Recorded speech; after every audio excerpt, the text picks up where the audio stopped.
හරි. ඒතර මේ ගාන අපිට මුලින්ම කරන්න තියෙන්නේ net asset හදාගන්නේ. net asset හදාගන්නකොට share capital එක තියෙනවා 15000යි retained earning තියෙනවා 10000යි. ඒ වගේම තමයි asset වල fair value එකේ change එකක් තියෙනවා. asset වල fair value එකේ change එකක් තියෙනවා. ඒතර මේ asset වල fair value එකේ change එකත් අපිට එන්න ඕනේ අපේ net asset එක ගන්නකොට. එතකොට fair value change එක තියෙනවා 3000ක්. එතකොට තමයි අපේ total එක එන්නේ 28000ක්.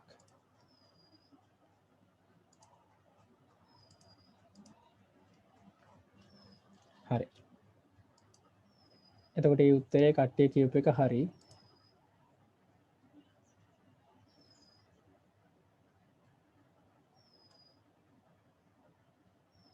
හරි. එතකොට දැන් අපි මේක proportionately දැන් proportionately කියලා කියන්නේ net asset අරන් තියෙනවා.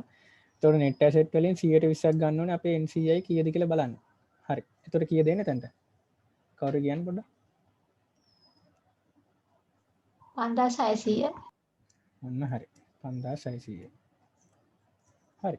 දැන් ඉතින් අපේ ගාන හදලා ඉවරයි. අපි මෙතනට 5600 දාගන්න විතරයි තියෙන්නේ. එතකොට අපේ goodwill එක එනවා. එතකොට goodwill එක එන්නේ 12600. හරි. තේරුණාද දැන් ගාන හද විදිය?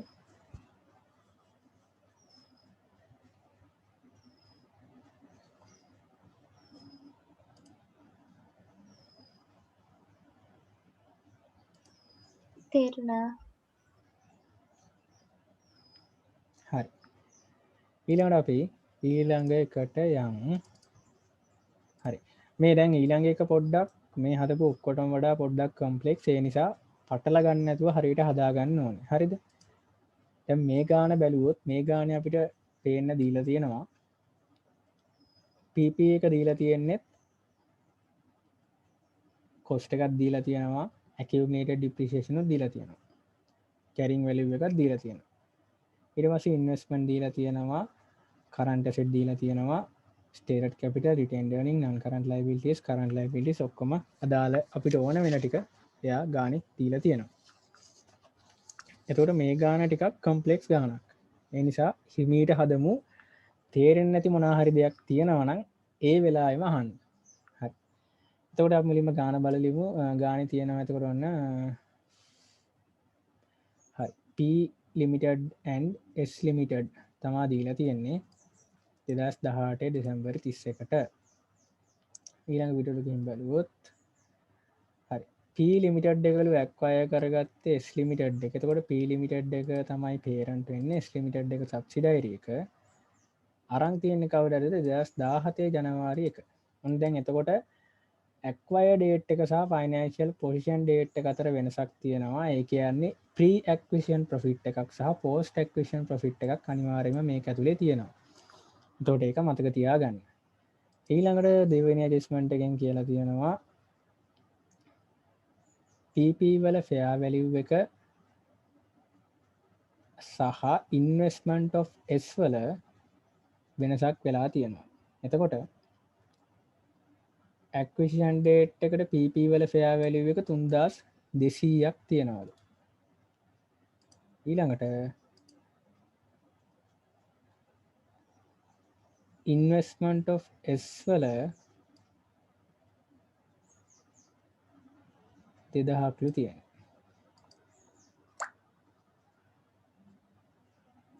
ඊළඟට the retained earning of S limited at the acquisition date හරි. ඔන්න pre acquisition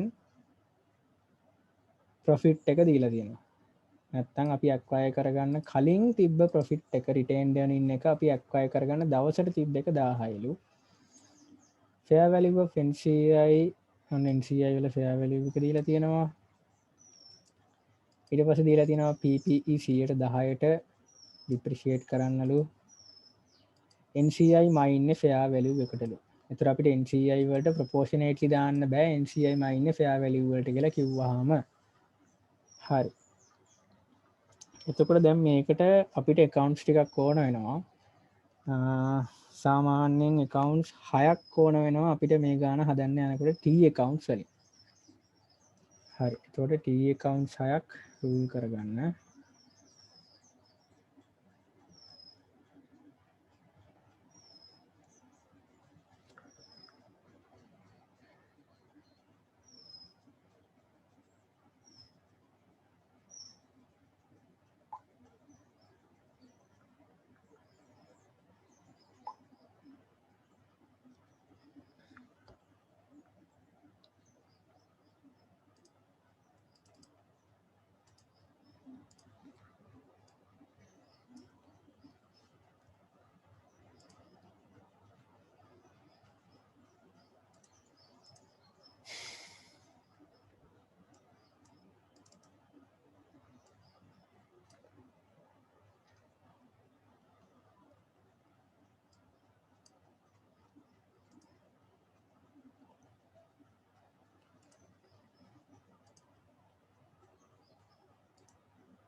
හරි පළවෙනි account එක cost of control ඊළඟ account එක NCI ඊළඟ account එක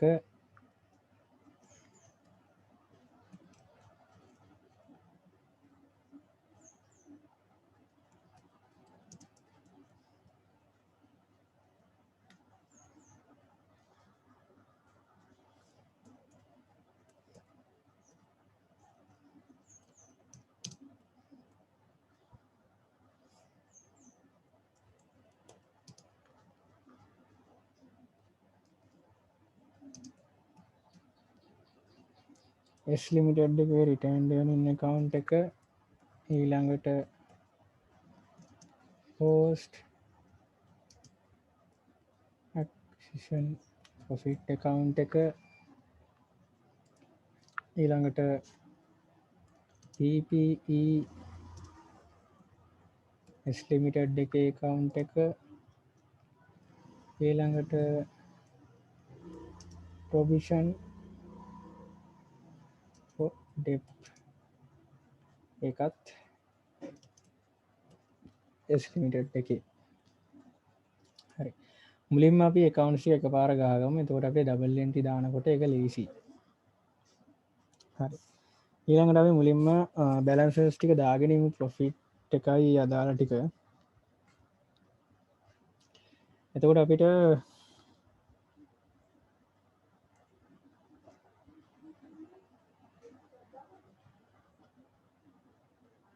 මුලින්ම balance එක දාගන්න පුළුවන් retained earning වල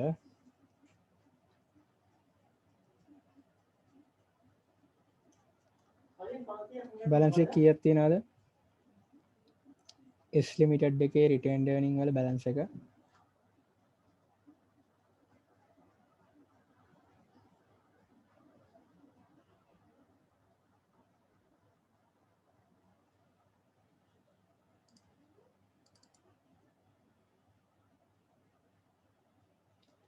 S limited නේ P limited එකේ P limited එකේ retained earning වල balance එක දෙනවා 3500ක්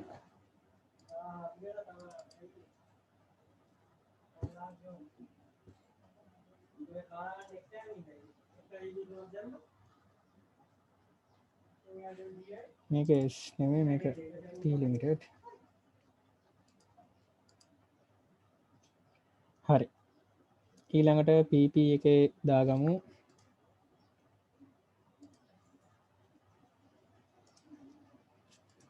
PP වල balance එක තියෙනවා කීයක්ද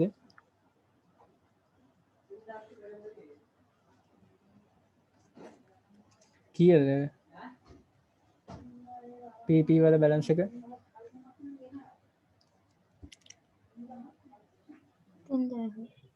හරි provision for debt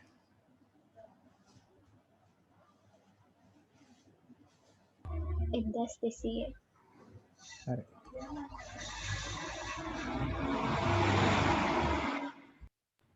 හරි එතකොට ඊළඟට අපිට ගාන කියලා තිබ්බ තව දෙයක් ගානේ අපේ 2018 1231ට තියෙනවා රිටර්න් earning 1700ක්. එතකොට අපි ගිහින් දා ගන්න ඕනේ අපේ තියෙන post acquisition profit එකේ balance එක.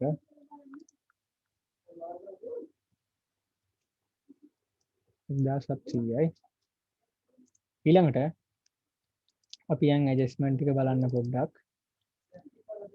දෙවෙනි ඇඩ්ජස්ට්මන්ට් එකේ කියලා තියෙනවා fair value of PPE එක. ඒක පොඩ්ඩක් අපි පස්සට තියමු. ඉන්වෙස්ට්මන්ට් එක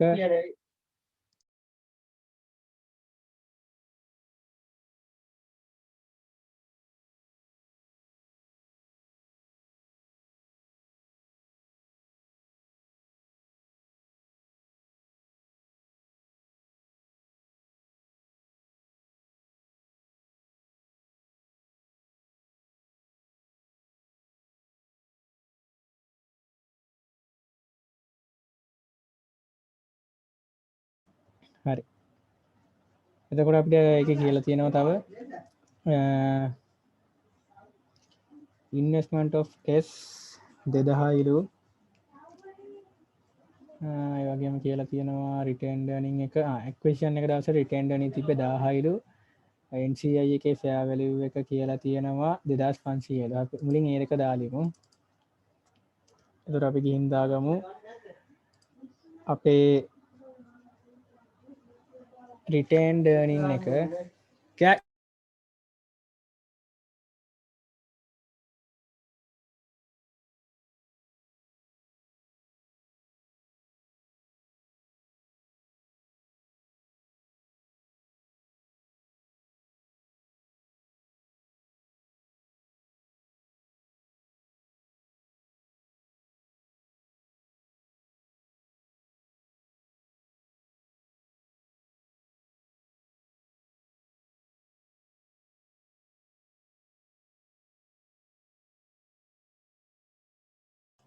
sorry පොඩ්ඩක්. හරි ඊළඟට අපි මේක මුලින්ම දාගමු. අපි අර acquisition date එකට තියෙන retained earning තියෙනවා 1000ක්. අපි 1000 මාරු කරගන්න ඕනේ අපේ cost of control account එකට. ඒතරත් මුලින්ම අන්න ඒක මාරු කරගෙනමු. අපි 1000ක් දාගමු ඒකට. ඒතර ඒක තමයි මුලින්ම කරේ. ඊළඟට අපිට තිබ්බා NCI ලගේ fair value එක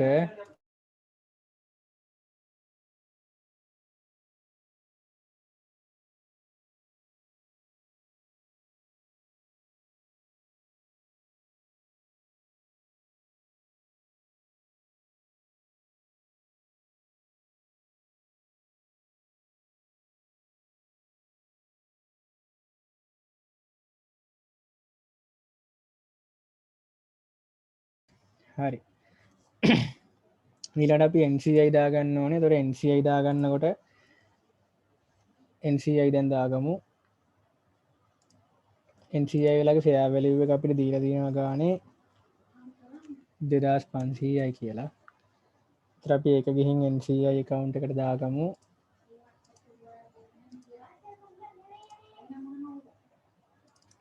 හරි. ඊළඟට අපිට කරන්න තියෙන්නේ ඊළඟ ඇඩ්ජස්ට්මන්ට් එක ගිහින් බලමු. හරි දැන් අපි යන් ඊළඟට මේ ඇසෙට් වල කතාව විසඳ ගන්න යන් PP වල 3200 fair value එක acquisition date එකට. ඒතර acquisition date එක කියලා මෙතන අපි අදහස් කරන්නේ 2017 ජනවාරි 1. එතකොට 2017 ජනවාරි 1 කියලා කියන්නේ දැන් අපිට මෙතන balance sheet එක එහෙම නැත්නම් financial position එක දීලා තියෙන්නේ 2018 දෙසැම්බර් 31. ඒතර අවුරුදු කීයකට පස්සේද අපිට මේ balance sheet එක හම්බෙලා තියෙන්නේ acquire කරගෙන? දෙකකට පස්සේ. අන්න හරි. අවුරුදු 2කට පස්සේ තමයි අපිට මේ balance sheet එක හම්බෙලා තියෙන්නේ. එතකොට අවුරුදු 2ක් එතකොට මේ asset depreciation කරලා තියෙනවා. අපිට යටින් කියලා තියෙනවා depreciation කරන්නේ 10%ට කියලා. එතකොට අපි මෙතන මතක තියාගන්න PP වල cost එක 3000යිනේ accumulated depreciation 1200යි. හරි දැන් අපි යන් අපේ Excel sheet එකට ගිහින් working එකක් දාගමු PP වලට. හරි. දැන් PP වලට working එකක් කරන්නයි යන්නේ. මට දැන් හොයාගන්න ඕනේ මුලින්ම දැන් අපි දන්නවා 2018 3.31ට PPE දීලා තියෙනවා cost එක 3000යි accumulated depreciation 1200යි කියලා. එතකොට මට දැනගන්න ඕනේ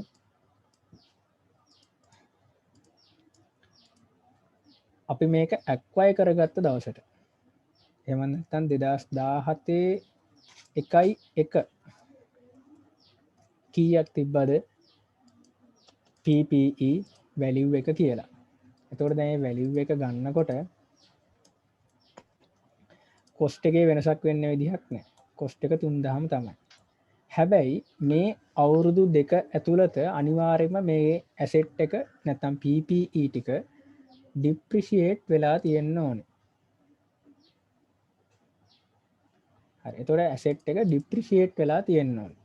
එතකොට depreciation කොච්චරක්ද මේ අවුරුදු දෙකට වැටෙන්නේ මෙතන PP වලට? එකතු වෙලා තියෙන්නේ කීයක්ද? කාට හරි එක කියන්න පුළුවන්ද හදලා නැත්තම් තේරෙන්නේ නැත්තම් කියන්න.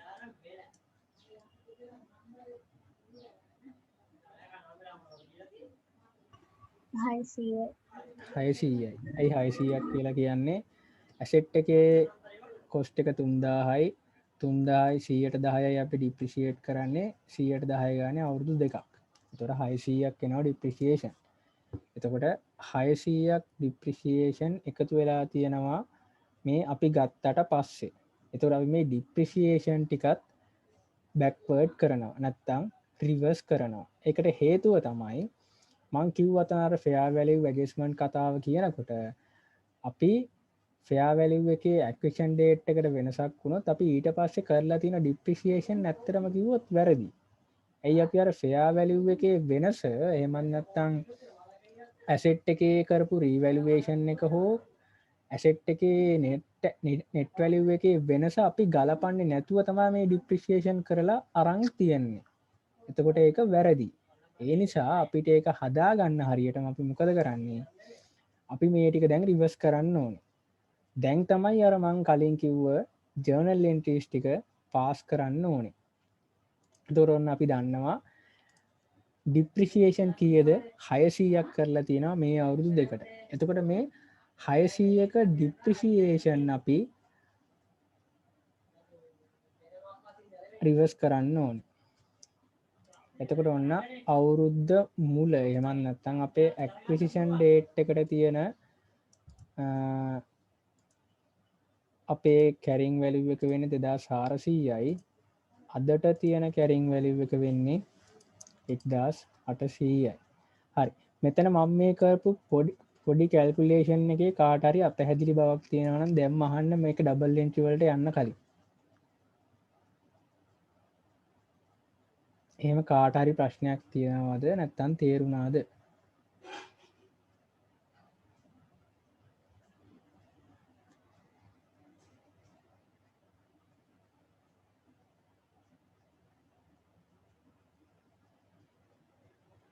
හරි තේරුණා කියන්නේ තේරුණා කියලා? තේරුණා. හරි අනිත් අයට තේරුණාද? හරි තේරෙන්නේ නැති කියලා හිතනවා. ඔව් තේරුණා. හරි. හරි ඔන්න එහෙනම් අපි යන් ඊළඟ කැලේ. දැන් අපි යන්නේ මේ ඩබල් එන්ට්‍රි එක දාන්න. දැන් මේ ඩබල් එන්ට්‍රි එක දාන්න යනකොට මම මුලින්ම ඩබල් එන්ට්‍රි කියනකොට කිව්වා පළවෙනි ඩබල් එන්ට්‍රි එකට අපි දාන්න ඕනේ මොකද්ද? provision for depreciation debit retained earning මේ post retained earning එක credit කියලා. ඒ කියන්නේ අපි මේ depreciation කරපු entry එක reverse කරන්න ඕනේ කියලා. එතකොට provision for එක අපි debit කරනවා 600ක්. එතකොට ඒකට අපි නම දාන්නේ අපි ඒක මාරු කරන්නේ post acquisition profit එකට. එතකොට දැන් අපි හරිනම් depreciation වලට කරන්නේ මොකද්ද? profit එකෙන් අඩු කරලා නැත්නම් ප්‍රොෆිට් එක ඩෙබිට් කරලා ප්‍රොවිෂන් එක ක්‍රෙඩිට් කරනවා. එතන මෙතනදී අපි කරන්නේ හැබැයි ඒක රිවර්ස් කරන එක. ඒ කියන්නේ ප්‍රොවිෂන් එක ඩෙබිට් කරලා ප්‍රොෆිට් එක ක්‍රෙඩිට් කරනවා.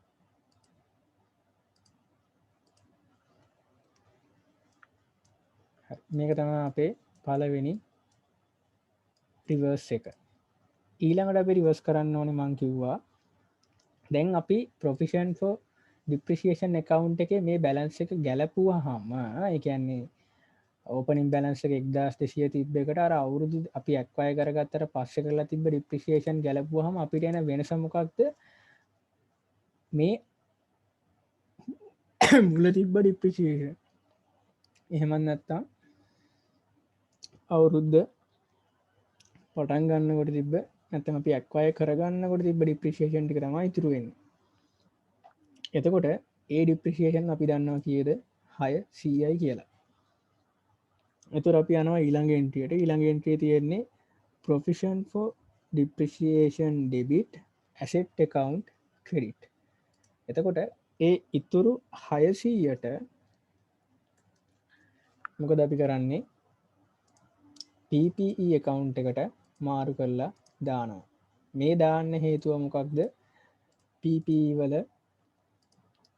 carrying value එක ගන්නයි හදන්නේ. හරි. එතකොට PPE වල carrying value එක දැනට එනවා 2400ක් කියලා. එතකොට දැන් අපි ආයෙ පොඩ්ඩක් ගානට ගිහින් බලමු. ගාන තියෙන ඔන්න අපි ඇක්වයර් කරගත්ත ඩේට් එකට PP වල ෆෙයා වැලිව් එක 3200යිලු 3200යි. හැබැයි අපිට ආපු කැරින් වැලිව් එක කීයද 2400යි. එතකොට අපි මේක 3200කට රීවැලිව් කරොත් අපිට එනවා ගේන් එකක් කීයකද 800ක. තොර 800ක රිවැලුවේෂන් ගේන් එකක් තියෙනවා. එතකොට අපි මොකද කරන්නේ මේ 800 රිවැලුවේෂන් ගේන් එක මං කිව්වා මුලින්ම ගේන් අපි දාගන්න ඕනේ අපේ cost of control account එකට. ඊට පස්සේ asset account එකට. එතකොට cost of control එකට දාගන්නවා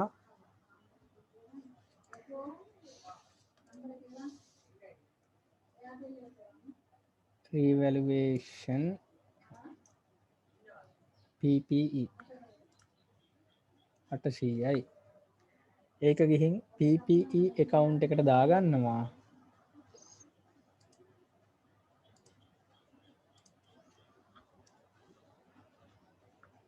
හරි.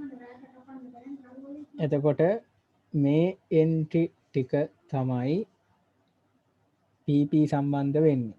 මේ රිවර්සල් එන්ට්‍රි ටිකයි අපි රිවැලුවේෂන් එකෙන් බැලන්ස් එක හරි ගස්සන එකයි දැම්මා. දැන් අපි හරියට ඩිප්‍රිසියේට් කරලා දාන්න ඕනේ කීයක්ද ඩිප්‍රිසියේෂන් එන්නේ කියන එක. එතකොට අපි හරියට ඩිප්‍රිසියේට් කරොත් කීයද අපිට ඩිප්‍රිසියේෂන් එන්නේ කියලා මට කියන්න කවුරු හරි. 2017 එකයි එකේල 2017 12 30 කරනකම් පළවෙනි අවුරුද්දට ඩිප්‍රිසියේෂන් කීයක් එනවද කියලා කියන්න.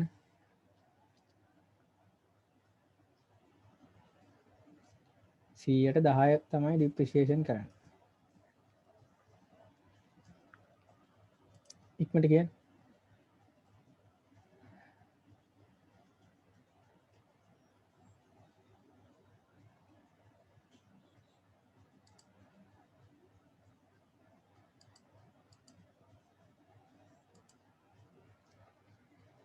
ඉක්මනට කීයද අපිට ඩිප්‍රිසියේෂන් වැලියු එක එන්නේ?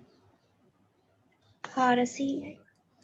හරි 400ක් තමයි ඩිප්‍රිසියේෂන් වැලියු එක එන්නේ. කොහොමද 400 ගත්තේ? 3200 8න් බෙදලා. හරි 3200 ඒවා 100ට 10 බලන්න නැතුව 8න් බෙදලා. අවුරුදු දෙකක් ඩිප්‍රිසියේට් කරලානේ. අන්න හරි. එතකොට මේක නම් A level knowledge එක අපි දන්නවනේ. 100ට 10ක් කියලා කියන්නේ asset එකේ useful lifetime එක තියෙන්නේ අවුරුදු 10ක්. එතකොට අවුරුදු 10ක් යූස්ෆුල් ලයිෆ් ටයිම් තියෙන එකක් අවුරුදු 2ක් ඩිප්‍රිෂিয়েට් වෙලා අවුරුදු 2ක් ඩිප්‍රිෂিয়েට් වෙලා කියන්නේ කොහොමද මෙතන අපි එක්කය කරගන්න දවසට ඩිප්‍රිසියේෂන් තියෙනවා 600ක් කියලා කියන්නේ අවුරුදු 2ක ඩිප්‍රිසියේෂන්. එතකොට අපි දන්නවා අවුරුදු 2ක් ඩිප්‍රිසියේට් වෙලා තමයි මේ රීවැලුවේෂන් එක වෙන්නේ කියලා. එතකොට අවුරුදු 2ක් ඩිප්‍රිසියේට් වෙලා 2400 වැලියු එකට තිබ්බ එකක් 3200 වෙනවා. එතකොට අපි 3200 ඩිප්‍රිසියේට් කරනකොට අපිට 100ට 10 ගන්න විදිහක් නෑ. මොකද තව අවුරුදු 8යි අපේ යූස්ෆුල් ලයිෆ් ටයිම් එක තියෙන්නේ. එහෙනම් අපි 8න් ඕක බෙදන්න ඕනේ. එතකොට 3200 8න් බෙදුවහම අපිට එනවා 400ක්. ඒ වගේම තමයි මෙතන අපිට අවුරුදු 2ක් ඩිප්‍රිසියේට් කරන්න වෙනවා. ඒ නිසා අපි ඔය 400 වැඩි කරනවා 2කින්. එතකොට එනවා හරි ඩිප්‍රිසියේෂන් 800ක්. හරි ඒක කාට හරි තේරුම් නැත්නම් අහන්න මම දැන් ඒක ඩබල් එන්ට්‍රි කියන්නම්. එතකොට හරි ඩිප්‍රිසියේෂන් එකේ අපේ ඩබල් එන්ට්‍රි මොකද්ද? අපි ඒක දානවා post acquisition profit එකට සහ අපේ තියෙන provision for depreciation එකට දාගන්නවා. එතකොට අපි 800 දානවා post acquisition profit එකට. ඒ වගේම තමයි provision for depreciation එකට.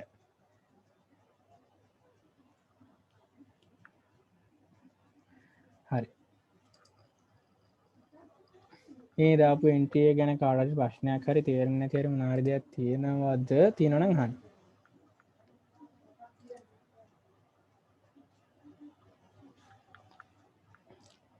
තියෙනවද නැද්ද? තේරුණා නැහැ කියන්නේ තේරුණා නම් තේරුණා කියලා.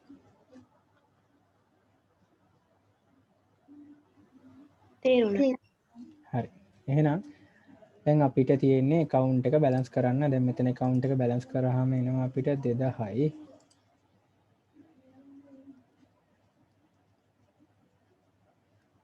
එතකොට වෙනස ගත්තොත් එනවා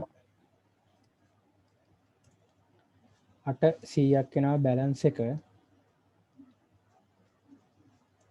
closing balance එක provision for depreciation account එකේ. ඒ වගේම PP account එකේ balance එක දැනටම අපිට ඇවිත් තියෙනවා 3200ක්.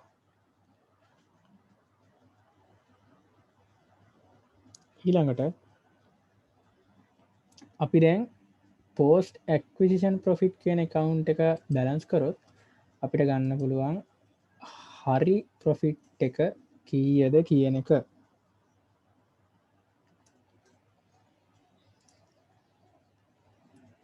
කීයද හරි profit එක එන්නේ?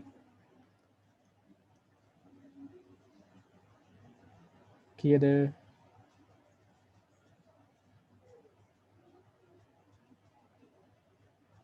කීයද හරි profit එක?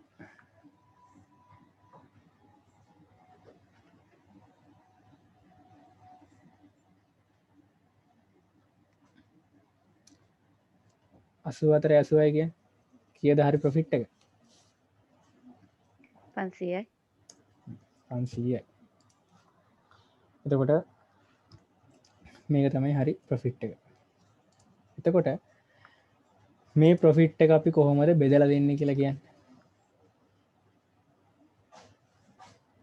මේක තමයි අතට post acquisition profit එක විදිහට අපිට එන අර අපි acquire කරගත්තට පස්සේ කරපු business activities වලින් අපි හම්බ කරලා තියෙන profit එක. මේකට මොකද්ද කරන්නේ? මේක කොහොමද බෙදලා දෙන්නේ? මම කිව්වා මේක accounting treatment එක ඉක්මනට කියන්නේ.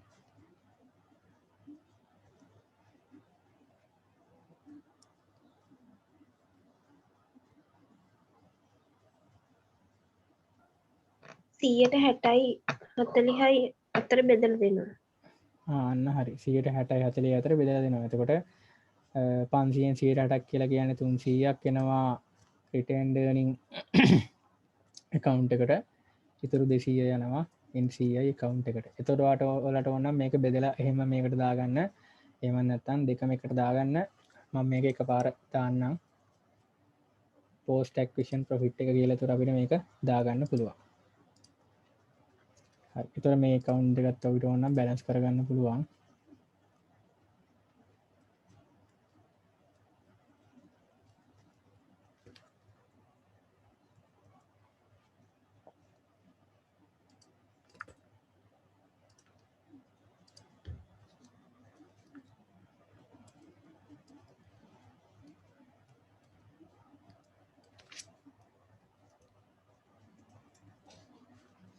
හරි එතකොට ඔන්න දැන් අපි අනිත් account එකේ වැඩ ටික ඉවර කරගෙන තියෙන දැන් අපි යන් cost of control account එකේ වැඩ ටික ඉවර කරගන්න. හරි දැන් cost of control account එකට ගියාම cost of control එකේ මුලින්ම අපි දාගන්න ඕනේ investment එක කීයද කියලා. එතකොට cost of control එකේ investment එක දානකොට අපිට balance sheet එකේ දීලා තියෙනවා investment එක balance sheet එකේ දීලා තියෙනවා investment එක කියලා 3000ක් කියලා. එතකොට අපිට හරියටම කියලා නෑ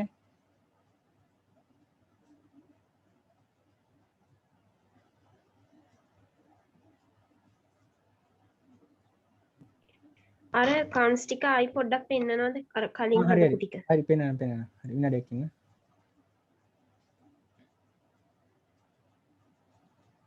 හරි එතකොට මෙතන තියෙන්නේ 3000ක් හරි එතකොට අපි ඉන්වෙස්ට්මන්ට් කියලා දැන් මේ account එක මෙතන ගහන්න යන්නේ නැහැ 3000ක් දාගත්තා ඊළඟට අපි මේකට stated capital එක දාන්න ඕනේ මට කවුරු කියන්නේ stated capital එක කීයද කියලා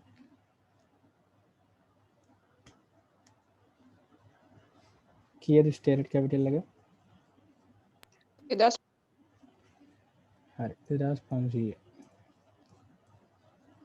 ඊළඟට මේකේ මේ accounts ටිකේ පල්ලෙහාත් ඕනද නැත්නම් මේ ටිකද මේ උඩ හතරද ඕනේ ඕනේ කිව්ව එක්කෙනාට PPES limited ඉක්මනට බලන්න හරි ඊළඟට අනිත් කට්ටිය බලාගන්න එතකන් අපිට ඇඩ්ජස්ට්මන්ට් එකක දීලා තියෙනවා ඉන්වෙස්ට්මන්ට් වල ෆෙයා වැලියු එක වෙනස් වෙලා තියෙනවලු 2000ක් කියලා හරිද ඇක්විසිෂන් ඩේට් එකට ඉන්වෙස්ට්මන්ට් වල ෆෙයා වැලියු එක 2000ක් කියලාලු තියෙන්නේ හැබැයි අපේ බැලන්ස් ෂීට් එකේ තියෙන්නේ S limited එකේ ඉන්වෙස්ට්මන්ට් වල 1500යි එතකොට 500ක මොකක්ද වෙලා තියෙන්නේ ෆෙයා වැලියු එක වෙනස් වෙලා තේරෙනවද ඒක තේරුණාද ඒක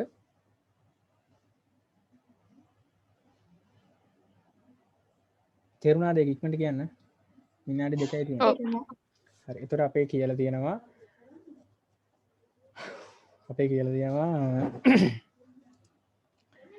බැලන්ස් ෂීට් එක කියලා තියෙන්නේ S limited එකේ ඉන්වෙස්ට්මන්ට් විදියට 1500යි හැබැයි අපේ කියලා තියෙනවා ඇඩ්ජස්ට්මන්ට් වල acquisition date එකට S limited එකේ තිබ්බ ඉන්වෙස්ට්මන්ට් වල අගය 2000ක් වෙලා කියලා. එතකොට revaluation එකක් එනවා මොකටද? investment වලට එනවා 500ක revaluation එකක්. හරි. එතකොට දැන් අපිට තියෙන්නේ goodwill එක හොයන්න. එතකොට goodwill එක හොයනකොට goodwill එක අපිට එනවා 700ක්. මේ ටික තේරුණාද කියලා බලන්න මොනවා හරි තියෙනවා නම් අහන්න.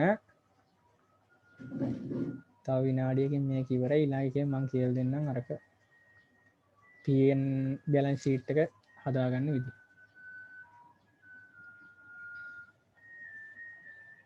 ප්‍රශ්නයක් තියෙනවා නම් අහන්න. විනාඩියක් තියෙනවා.